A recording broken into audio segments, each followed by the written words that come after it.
नमस्कार, स्वागत है आपका JK24 न्यूज़ के स्पेशल शो खास मुलाकात में। आपके साथ मैं हूं कपिल गौड़।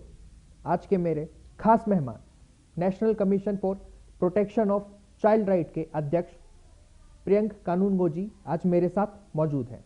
सर, बहुत स्वागत है आपका मेरे स्पेशल शो में। सर, बात करेंगे भारत के अंदर बच्चों की जो स्थिति है, मनोस्थिति है, उनकी जो कंडीशन है, उसके बारे में आज इस शो में खास बातें करेंगे। सबसे पहले तो सर, मेरे दर्शकों से मैं ये चाहता हूं कि आप उनको ये बताएं किस तरीके से आपकी जो संस्था है, क्या वो भूमिका निभाती है, क्या उसका असली मकसद है। देखिए, देश में संविधान, विभिन्न कानून बच्चों को कुछ अधिकार देते हैं जो उनके जीवन से जुड़े, उनके डेवलपमेंट के, उनके पोषण के, उनके पार्टिसिपेशन को इंश्योर करने वाले, उनके संरक्षण को इंश्योर करने वाले अधिकार हैं। और इन विभिन्न संवैधानिक अधिकार, जिनमें ज़ाहिर मूल अधिकार भी शामिल हैं, इनको इंश्योर करने के लिए अलग अलग कानून बने हुए हैं। तो इन सभी अधिकारों का जो प्राइमरी कस्टोडियन है वो राष्ट्रीय बाल अधिकार संरक्षण आयोग है, जिसका मुख्य काम बच्चों के अधिकारों के हनन से जुड़ी हुई शिकायतों का निपटान करना है। सरकारों को समय समय पर बच्चों के अधिकारों से जुड़ी हुई पॉलिसीज़ में, स्कीम्स में आवश्यक सुझाव देना है। और कहीं अगर हमको ऐसा लगता है कि कोई नीति बच्चों की अधिकारों के विरुद्ध है या उनका ठीक से परिपालन करने की, उद्देश्यों की पूर्ति करने के विरुद्ध जा रही है, तो हम सरकार को उस बारे में चेताते हैं, बताते हैं। यही आयोग का मुख्य रूप से काम है।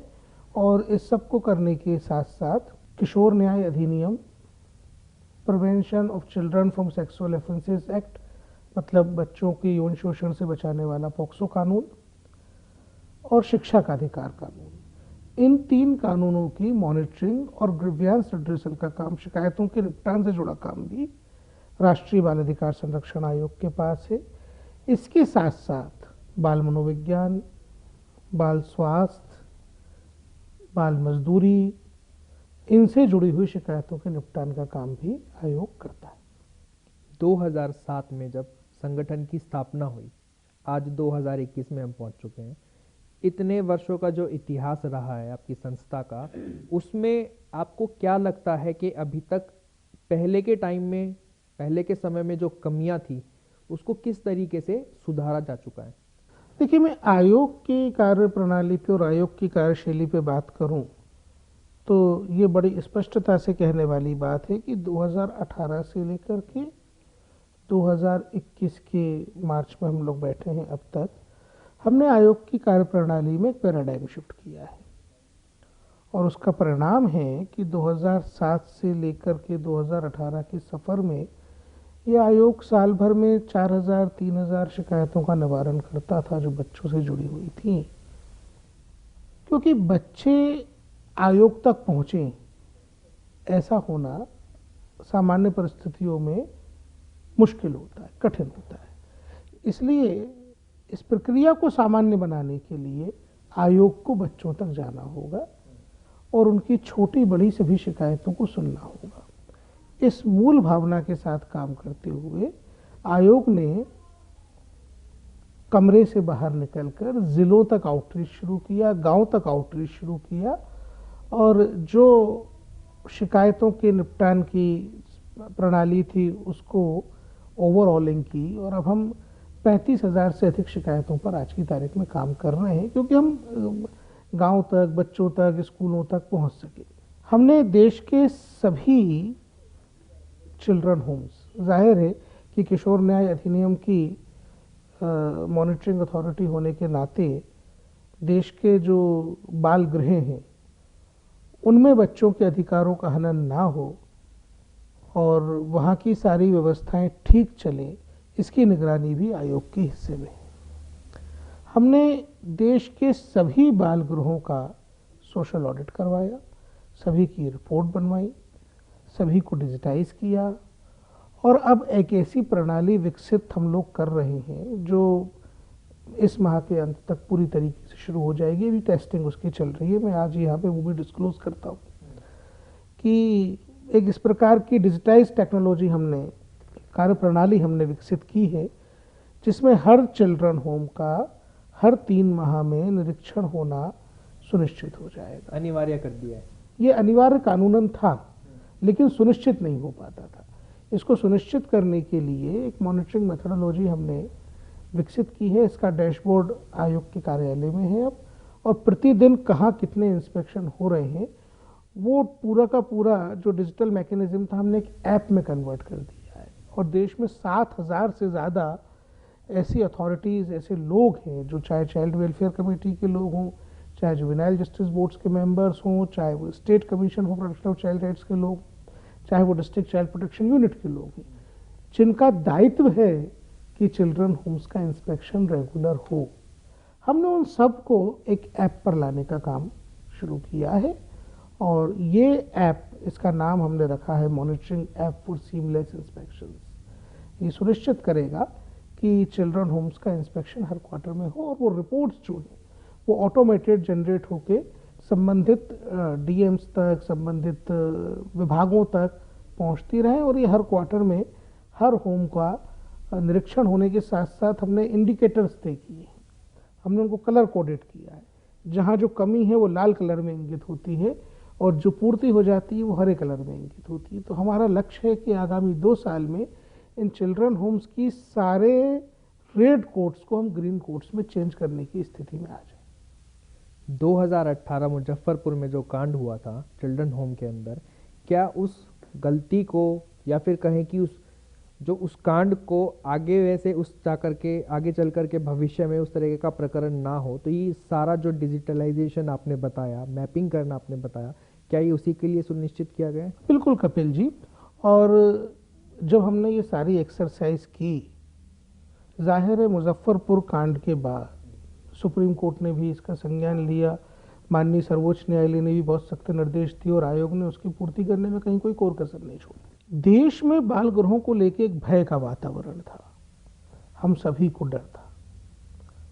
हमने कोशिश की कि लगातार समाज का इंटरवेंशन इन बाल गृहों में बढ़े, लोगों की भागीदारी से हम इंस्पेक्शंस को सुचारू रूप से कर पाए, पिछली रिपोर्ट को नई रिपोर्ट के साथ कंपेयर कर पाए, उस सब मैकेनिज्म को एस्टेब्लिश करने की ज़रूरत थी। और यहाँ चौंकाने वाली बात यह है कि हमको अनेक ऐसे तथ्य सामने देखने को मिले जिनकी हमको भी कल्पना नहीं थी। बच्चों की जानकारी स्थानीय प्रशासन को नहीं थी। आसाम में देखने को आया, अजमल फाउंडेशन करके संस्था में बच्चों की जानकारी जिला प्रशासन को नहीं थी, बच्चों की जानकारी राज्य सरकार को नहीं थी। लेकिन टर्की में अल-कायदा से संबंधित संस्था होने का आरोप जिस संस्था पे लगा है, ऐसी IHS टर्की नाम की एक संस्था पर भारत के बच्चों की जानकारी जा रही थी, वहाँ से पैसा आ रहा था। और हमारी पूरी जांच में हमको 200 बच्चे ऐसे मिले जिनका उल्लेख किया गया, लेकिन वो बच्चे हमको वस्तुतः मिले नहीं। तो ये सब हमने जांच के लिए सरकारों को दिया। ऐसी अनेक गतिविधियों में बच्चों का उपयोग किया जा रहा है जो बच्चों के हित में नहीं है। भाई, बाल गृह का काम है बच्चों को एक संरक्षित वातावरण में उनके डेवलपमेंट के लिए पूरी अपॉर्चुनिटीज देना। लेकिन अगर बच्चों को चिल्ड्रन होम से लाकर खुद के राजनीतिक लाभ के लिए प्रोटेस्ट में शामिल करवाया जाए, बच्चों को सरकार के खिलाफ होने वाले प्रोटेस्ट की ट्रेनिंग दी जाए, क्या आप CAA की तरफ इशारा कर रहे हैं? बिल्कुल बिल्कुल, ये दिल्ली में हुआ कि CAA के प्रोटेस्ट के लिए चिल्ड्रन होम से बच्चों को लाया गया, उनका इस्तेमाल किया गया और ऐसे चिल्ड्रन होम से लाया गया जहां पोर्टा केबिन में बच्चों को रखा गया, जहां 3-3 बार छोटे बच्चों के विरुद्ध यौन शोषण की घटनाएं हुई। उसके बाद भी बच्चों को पर्याप्त संख्या में बाथरूम नहीं मिले, बच्चों को पर्याप्त संख्या में टॉयलेट नहीं मिले। बच्चों को आप कल्पना कीजिए कि एक 6 फीट हाइट के पोर्टा केबिन में दिल्ली के मौसम में बच्चों को 24 घंटे के लिए रख दिया जाता है, और वो भी तब जब ऐसी संस्थाओं को सरकार से फंडिंग मिल रही है। ऐसी संस्थाओं को सरकार की फंडिंग के अलावा 4 अलग अलग सोर्सेज से फंडिंग मिल रही है। ऐसी संस्थाओं के फंडिंग सोर्स में हमको इस्लामिक रिलीफ वर्ल्ड वाइड नाम के एनजीओ का भी नाम मिला। इस्लामिक रिलीफ वर्ल्ड वाइड को हमारे पड़ोसी बांग्लादेश ने फंड देने पे, काम करने पे रोक रखा है। तो ये सब मामले सामान्य परिस्थितियों की तरफ इशारा नहीं करते। जहां कमियां हैं उनको पूरा करना आयोग का काम है, जितनी सख्ती करनी पड़ेगी वो की जाएगी। हमको, आपको ये जानकर और ज़्यादा हैरानी होगी, हमको प्रयागराज में एक चिल्ड्रन होम ऐसा मिला जिसकी स्थापना पंडित जवाहरलाल नेहरू जी ने की थी, देश के प्रधानमंत्री थे। 4 साल की बच्ची को, जो रेप विक्टिम थी, वहां लाया गया, रखा गया। ये मशीनरी ने किया सरकार की। उसको रखे जाने के कुछ दिन बाद उसके परिवार का पता नहीं चला, तो चाइल्ड वेलफेयर कमेटी, जो अथॉरिटी होती है ये तय करने के लिए कि बच्चे को अडॉप्शन में दूसरा परिवार दिया जाए, उसने आदेश किया कि बच्चे को उस प्रक्रिया में डाला जाए, उसको परिवार मिले। 8 साल तक उस बच्ची ने वहां इंतजार किया, लेकिन उसको कभी भी अडॉप्शन की प्रोसेस में डाला ही नहीं गया। बच्चों के नंबर कम हो जाएंगे तो फंडिंग कम हो जाएगी, इस भावना के साथ अगर बाल गृह चलाए जाएंगे तो ये देश का दुर्भाग्य। तो क्या आपकी संस्था ऐसी बाल गृह जो संस्थाएं होती है, चिल्ड्रन होम जो होते हैं, उनके ऊपर कुछ सख्ती कर रही है? बिल्कुल, हमने एफआईआर कराई है। हमने दिल्ली में एफआईआर कराई, दिल्ली में, आसाम में एफआईआर हमने कराई, हमने ये प्रयागराज में एफआईआर कराई।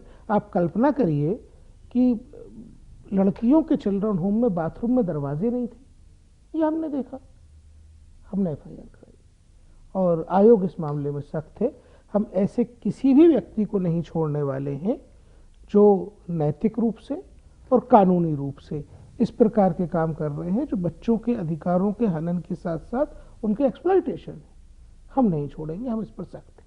ट्रैफिकिंग की, ह्यूमन ट्रैफिकिंग की यहाँ पर बात हो रही है सर, कि अगर जैसे कहीं ना कहीं राज्य की भी जिम्मेदारी होती है कि अगर उसके राज्य में ह्यूमन ट्रैफिकिंग जैसा कोई मामला अगर सामने आता है, तो भारत की बात करूँ तो सबसे ज़्यादा जो बच्चों की जो ट्रैफिकिंग होती है वो बंगाल राज्य से होती है, चाहे वो सेक्सुअल एक्शन के लिए हो या फिर किसी और पर्पस के लिए हो, किसी और कार्य के लिए हो।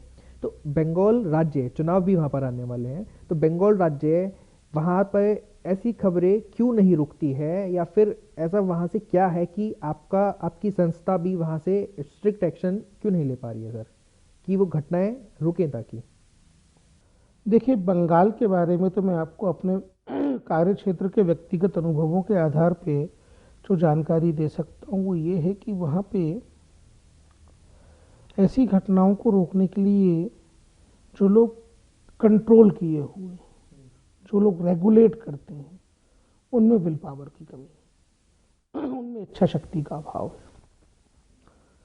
है। जलपाईगुड़ी में एक इंक्वायरी के दौरान वहाँ के कलेक्टर ने उस कार्यालय पर ताला लगवा दिया, आयोग की टीम को दस्तावेज देने से मना कर दिया। बाल कल्याण समिति के सदस्य, जो स्टैट्यूटरी बॉडी होती है, उन्होंने हमको लिखकर ये बात बताई कि सरकार के आला अधिकारियों का और राजनीतिकों का दबाव उन पर डाला जाता है जब वो बच्चों की ट्रैफिकिंग से जुड़े मामलों का खुलासा करने जाते हैं। इस शिकायत के आधार पर आयोग ने जांच की और भारी मात्रा में आला लोगों का, जो सिस्टम पे काबिज लोग हैं, इस तरीके की गतिविधियों में इन्वॉल्व होना है। हमने दिल्ली में एक रेड की, प्लेसमेंट एजेंसी पे 17 बच्चे वहां से हमने रेस्क्यू किए। फिलहाल की जो स्थिति है अभी वहाँ पे ममता दीदी है, वहाँ की मैं सरकार चल रही है, आपको आपके TMC प्रश्न की। का ही जवाब दे। पॉलिटिकल टिप्पणी करना मेरे अधिकार क्षेत्र में नहीं है, मेरा काम नहीं है, मैं पॉलिटिकल टिप्पणी नहीं करूंगा। लेकिन मैं ये बात ज़रूर कहूँगा कि हमको बंगाल में एक बहुत अच्छे एडमिनिस्ट्रेशन की ज़रूरत है, जिसके माध्यम से हम बच्चों को एक बेहतर जीवन दे पाए। राज्य का और केंद्र का, आपके आयोग का जो है तालमेल बैठ सके वहाँ पे। देखिए, ट्रैफिकिंग के लिए एक जो बहुत महत्वपूर्ण बात बंगाल में हमको दिक्कत दे रही है वो ये है कि जो सेंट्रल एजेंसीज हैं उनको ट्रैफिकिंग पे काम करने के लिए एम्पावर्ड होना चाहिए। ट्रैफिकिंग किसी एक राज्य का विषय नहीं हो सकता। ट्रैफिकिंग क्रॉस बॉर्डर है, इंटर स्टेट है। अब बंगाल के बच्चे जब दिल्ली में हम लोग रेस्क्यू करते हैं, बिहार में हम रेस्क्यू करते हैं, उत्तराखंड में हम रेस्क्यू करते हैं, तो वहाँ पे फेडरल एजेंसीज के बीच में तालमेल की आवश्यकता है, हमको सेंट्रल एजेंसीज के काम करने की स्वायत्तता की आवश्यकता है।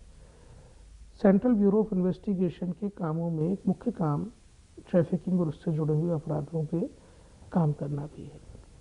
लेकिन दुर्भाग्य की बात है कि जिस राज्य में ट्रैफिकिंग की इतनी रैम्पेंट घटनाएं होती हैं, वहाँ भी सीबीआई को काम करने नहीं दिया जाता है। अगर तो देखिए, भ्रष्टाचार की जांच हो या और किसी तरीके की जांच हो, उसमें आपको जो राजनीतिक या एडमिनिस्ट्रेटिव निर्णय लेना है लीजिए, लेकिन बच्चों को इस सबसे दूर रखिए। आज के टाइम में यूथ और बच्चे ज़्यादा फर्क नहीं रह गए। जो नई जनरेशन जो बच्चों की आ रही है, उसमें उसके अंदर ओटीटी प्लेटफॉर्म या फिर डिजिटल जो दूसरे प्लेटफॉर्म्स है या फिर सोशल मीडिया की अगर बात करें, तो कहीं ना कहीं बच्चों को एक दूसरी दुनिया में ले जाने का बहुत आसानी से वो काम कर रहे हैं। उसके लिए आयोग क्या कुछ तैयारी कर रहा है? देखिए, हमने सभी सोशल मीडिया प्लेटफॉर्म्स की जांच की, हमने सभी को नोटिस किया, कुछ एक को सम्मन किया और हमारी इंक्वायरी लगातार उस पर काम कर रही है। मैं आपको नाम लेके बता सकता हूँ, चाहे ट्विटर लीजिए, चाहे इंस्टाग्राम लीजिए, चाहे फेसबुक लीजिए, चाहे व्हाट्सएप लीजिए, इनमें सभी में हमने जो पाया वो ये पाया कि बच्चे वल्नरेबल हैं।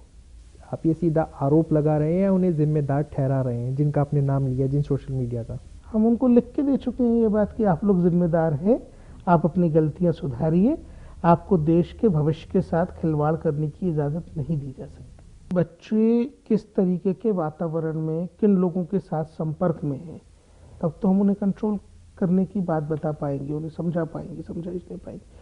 जब ये पता ही ना चले कि बच्चे किसके संपर्क में क्या कर रहे हैं, तब तो ये एक ऐसी आभासी दुनिया का निर्माण हुआ है जिसमें बच्चों के किससे संपर्क हैं ये अभिभावकों को नहीं पता, और अभिभावकों को बच्चों के संपर्क पता करने का कोई जरिया ये कंपनीज मुहैया नहीं कराती। ये तो बात हुई सर सोशल मीडिया की। ओटीटी प्लेटफॉर्म पे आज खासकर आजकल बहुत चलन में है ओटीटी प्लेटफॉर्म। अमेजन हो गया, ये दूसरे ओटीटी प्लेटफॉर्म हो गए नेटफ्लिक्स टाइप के, तो उसमें भी इस तरह का कंटेंट जो है उसकी भरमार है।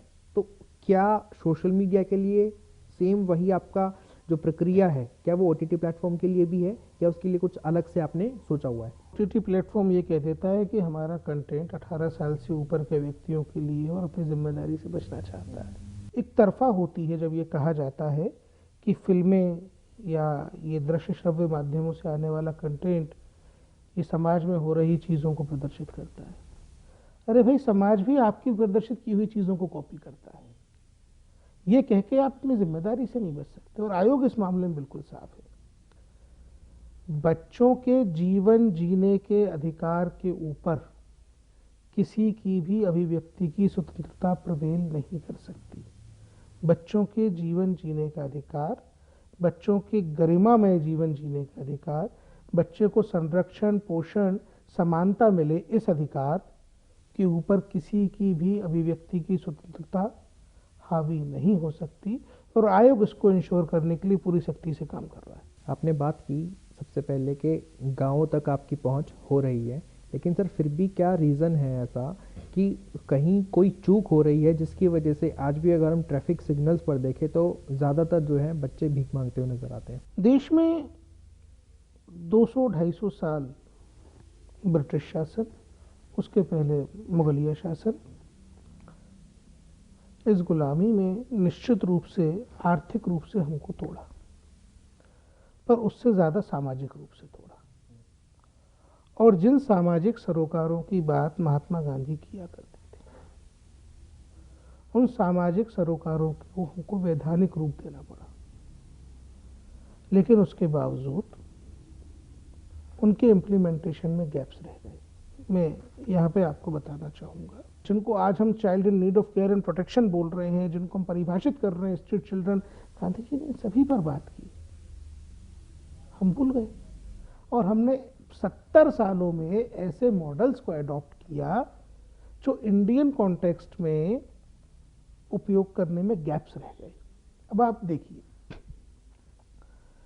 बच्चा सड़क पे भिक्षाटन कर रहा है और बच्चा परिवार के साथ सड़क पे भिक्षाटन कर रहा है। हमने अपने अनुभवों के आधार पर ये समझा कि बच्चे को प्राथमिक रूप से संरक्षण देने का काम तो परिवार ही कर सकता है। अगर व्यवस्था हम परिवार के नियंत्रण के बाहर करेंगे तो डिजास्टर्स होती है। इसलिए जब बच्चे का परिवार ही उसका प्राथमिक रूप से संरक्षण देने का काम करेगा तो परिवार को ही रिहेबिलिटेट करने का काम करिए और फैमिली सेंट्रिक अप्रोच पे काम करिए। हमने देश में पहली बार फैमिली सेंट्रिक अप्रोचेस का इस्तेमाल करने के लिए एक चिल्ड्रन इन स्ट्रीट सिचुएशंस को रिहेबिलिटेट करने के लिए, उनकी केयर एंड प्रोटेक्शन के लिए एक स्टैंडर्ड ऑपरेटिंग प्रोसीजर दिया है। हमने 50 धार्मिक स्थानों पर देश के इसका रोल आउट शुरू कर दिया है। हमने देश के 10 शहरों से 2 लाख बच्चों का डेटा इसके लिए कलेक्ट कर लिया है और कोविड के कारण डिले हुआ, लेकिन हम आगामी 1-2 माह में इसको ट्रैकिंग सॉफ्टवेयर हमने तैयार किए हैं और उनके माध्यम से एक एक बच्चे को ट्रैक करके शुरुआत में इन 10 शहरों में जो 2 लाख बच्चे हैं उनको परिवार घर तक पहुंचाने का, परिवारों को उनके घर दिलवाने का काम हम करेंगे। सर, एनसीआरबी की बात करें तो एनसीआरबी का एक डेटा है मेरे पास जिसमें ये कहा गया है कि 2019 के मुकाबले क्राइम अगेंस्ट चिल्ड्रन, बच्चों के विरुद्ध खिलाफ जो क्राइम होते हैं उसमें 4.5% की बढ़ोतरी हुई है। तो क्या वो बढ़ोतरी को कम करने के लिए या उसको कंट्रोल में लेकर के आने के लिए, मैं ये नहीं कह सकता कि एकदम से ही वो ख़त्म हो जाएगा, क्या उसको कम करने के लिए, उसको कंट्रोल में लेके आने के लिए आपके आयोग के पास कुछ सुझाव हैं? देखिए, अभी तक तो आयोग भी एनसीआरबी की जो सालाना रिपोर्ट आती थी उसी डेटा पर रिलाई करने के अलावा कोई हल नहीं था। हम इन गैप्स को कैसे फिल कर सकते हैं इस पर विचार करके आयोग ने ये तय किया कि हम हर क्वार्टर में राज्यों से जानकारियां बुलवाएंगे और जहां हमको दिखेगा कि इम्प्लीमेंटेशन में कमी आ रही है, सेंसिटाइजेशन का अभाव, वहाँ उसके अनुसार हमको रिकमेंडेशंस भेजने का काम करेंगे।